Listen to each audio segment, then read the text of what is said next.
Hi everyone, I'm Christie and I'm the support team leader at Smith Cooper Systems Partners. Today we're going to go through a quick video on one of the most common issues people get within Sage and how we then fix that with our disconnected logins. So if I go into Sage here, let's say I was amending this order earlier, I've saved it, but actually I've done something wrong. I want to go in and I want to make a change now to it again. Click amend. It says I'm unable to access it because I'm already in it. Well, actually, if I close this, I can see at the bottom I don't have any open windows, so I'm not into it. So why is it saying that I can't get into the system now? It might not be yourself, it might be that another user's name is in that list, or you're trying to get into settings and it's saying that Bob in the accounts department is currently putting an order on, and actually after you've sent him a couple of emails shouting at him to get out, and you've gone and looked at his computer, he doesn't have anything in there too, and you feel a little bit guilty.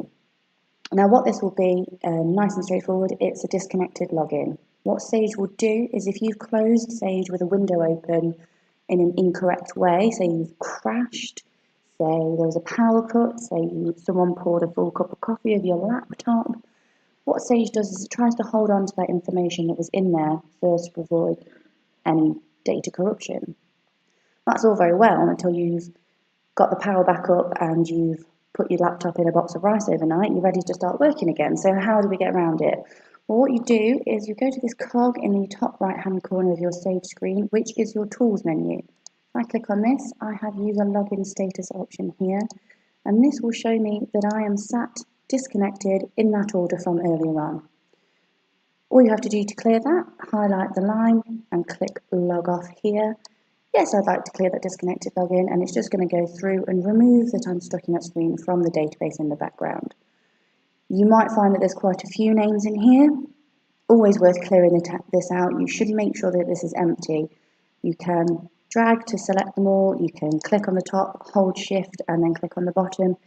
Either way, you don't have to do it one at a time and click log off, or you might be there all day. You'll also notice there's a users tab here. Now this is actually people who are set up as users and whether they're logged on or logged off. If someone is logged in this screen, you can't log them off, so it's nothing to be worried about thinking you're going to crash people out of the system. You can only log off any sessions that are crashed, as I was earlier. If I close this form here now, and go back to my order and click amend, it's absolutely fine. I'm back in. Happy days, I can get on with my job. Now what you might find is if you have crashed out of Sage but you've managed to get straight back into it and you go to clear your disconnected logins, you might not appear there. Now this can be because it takes about 5-10 minutes for the system to catch up with the fact that, oh no, you've closed, you're not in there anymore. It just needs a little bit of time. So, put the kettle on, come back to it, give it time to get ahead of itself, and you will find most of the time that it has appeared in there at some point. And that's it, nice and straightforward. You can carry on with your day. And we've gone through there very quickly how to clear a disconnected login.